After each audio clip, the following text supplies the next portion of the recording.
there's a break over here in the fence, or in the covering of the fence. The pool is getting torn down.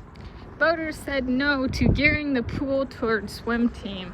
It was a community pool, so funded by the community, paid for. They were like, we want to make it all about swim team. And voters were like, no, this should be open to everybody. And since the swimmers on the swim teamers could not accept that, the pool looks currently like this. It's no more.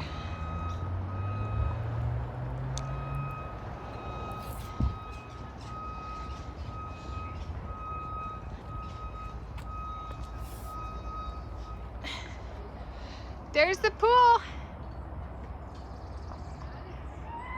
It's the hole in the ground they're tearing it. That used to be the locker rooms. Those used to be the locker rooms.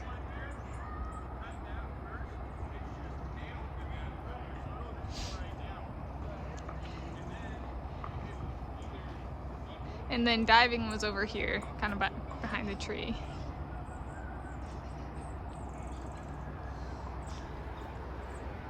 Yeah, so I guess I should turn around for this. So a while ago, they were proposing some sort of changes to the pool, or keeping the pool open or something like that. It's a shoreline area. You know, both high schools have swim teams. There's community pools. This is one of the community pools, but it's a community pool, which means it's funded for by the residents of Shoreline.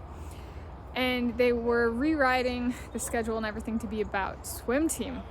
And the pool, it did lifeguard courses, certificates, it did swim lessons, it did open swim, it did lap swim.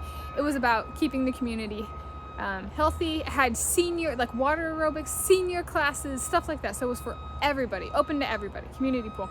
And they wanted to make it like just a training pool for swim teams. And the community resoundingly rejected it and said no more pool. And so how does swimming die? Turns out it dies slowly. So a bunch of voters saying no, there's no more pool, there's no more, so like my height, this is the pool, well it's going gone. This is where I trained in high school. They now swim at the community pool in, like, I live in Innisarden, and the Innisarden pool is being used by Shoreline High School, which makes a new drama because it's not like the people who attend Shorewood High School, not all of them pay for the Innisarden pool. So it creates an interesting dynamic where there's kind of like the swim teams end up mooching off of other people.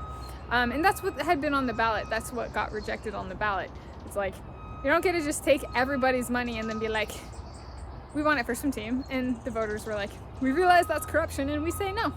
And so that's one way swimming dies, is over focus on swim team, of community spaces, and people just not being cognizant of the community pays for it. They want to use it, right? People want to stay healthy. People want to become lifeguards. I was a lifeguard. I taught swim lessons and stuff like that. That was arguably far more impactful than being on swim team all my life. So just, I think people who are just swimmers, or like just competitive swimmers or professional swimmers, they can forget that like swim lessons actually mean survival skills for a lot of people. A lot of people want to get their kids in swim lessons just so that they have those basic survival skills in the water. And so it's just kind of sad that, right, swim team took down swimming. Oddly enough, not the positive culture around it, like lap swim, family, like in community and that kind of stuff. It was just, you know, just trying to take everybody's money and make it only about swim team, which is, the community said no to.